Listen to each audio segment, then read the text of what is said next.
Assalamualaikum warahmatullahi wabarakatuh. Nama saya Hikmah Fajar Sehiba, MPN 201011031.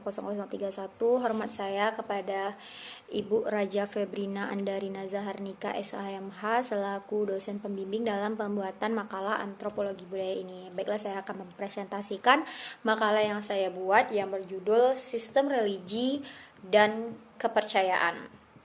Ada 5 poin yang akan saya bahas dalam presentasi ini. Yang pertama adalah perhatian ilmu antropologi terhadap sistem religi dan kepercayaan, dan yang kedua unsur-unsur dasar religi, yang ketiga emosi keagamaan, yang keempat sistem ritus dan upacara religi, yang kelima adalah wujud dari agama dan religi.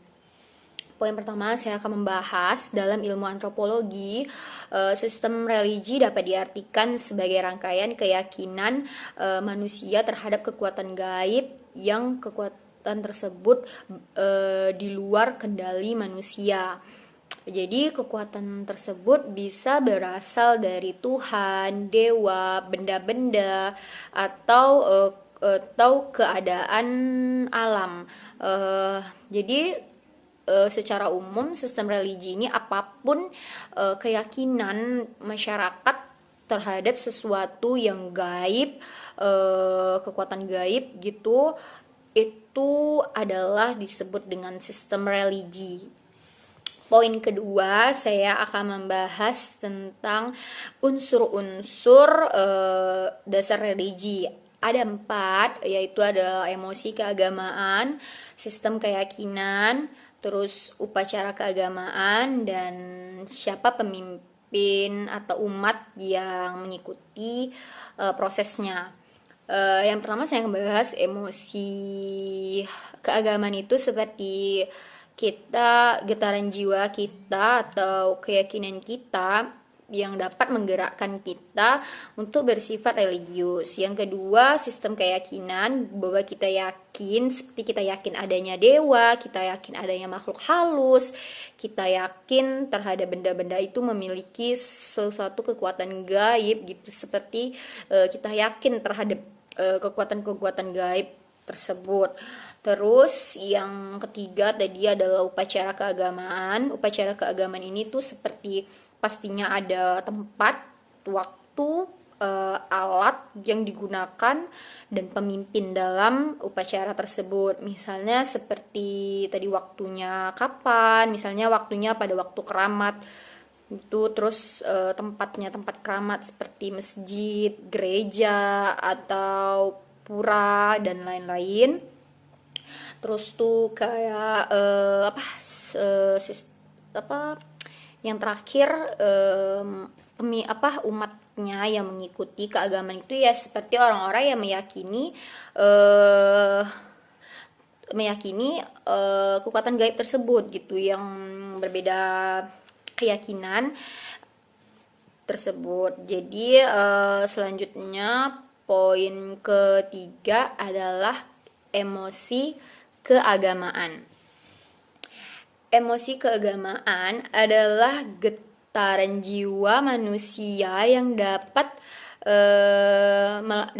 membuat kita melakukan hal-hal religius, seperti kita tuh menjadi percaya gitu, dan kita membuat kita bersifat religius, melakukan hal-hal religius dan segala macamnya. Jadi emosi keagamaan ini sangat penting dan dia adalah komponen utama dari sistem religi. Karena jika kita tidak memiliki emosi keagamaan, kita tidak dapat menjalankan kepercayaan kita atau sistem religius kita di dalam diri kita masing-masing dengan baik.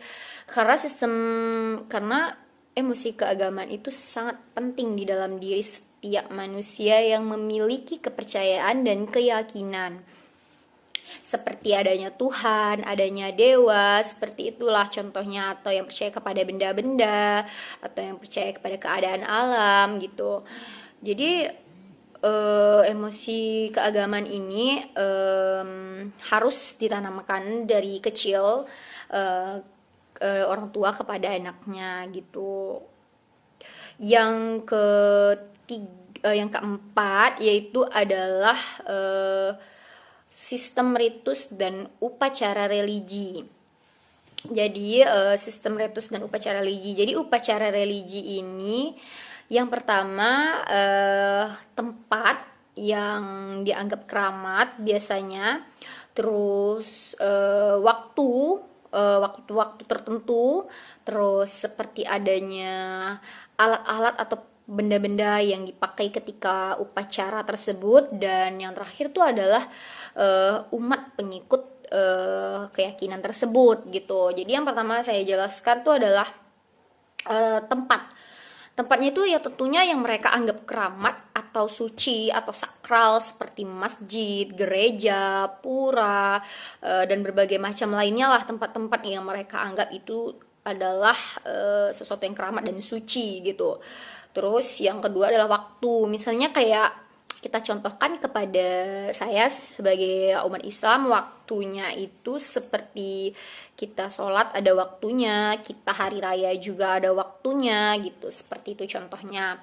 Terus yang ketiga tadi saya waktu benda-benda atau peralatan yang dipakai. Kalau untuk agama keyakinan yang lain tuh biasanya ada pakai namanya seperti sesajen gitu, sesaji mereka bilangnya, ada beras, ada apa ya, kunyit, ada buah-buahan gitu, ada peralatannya, ada juga seperti orang Buddha atau Hindu seperti lidi yang dibakar. Itu tuh kayak contoh-contoh yang benda-benda yang mereka anggap keramat gitu untuk ketika upacara religi tersebut.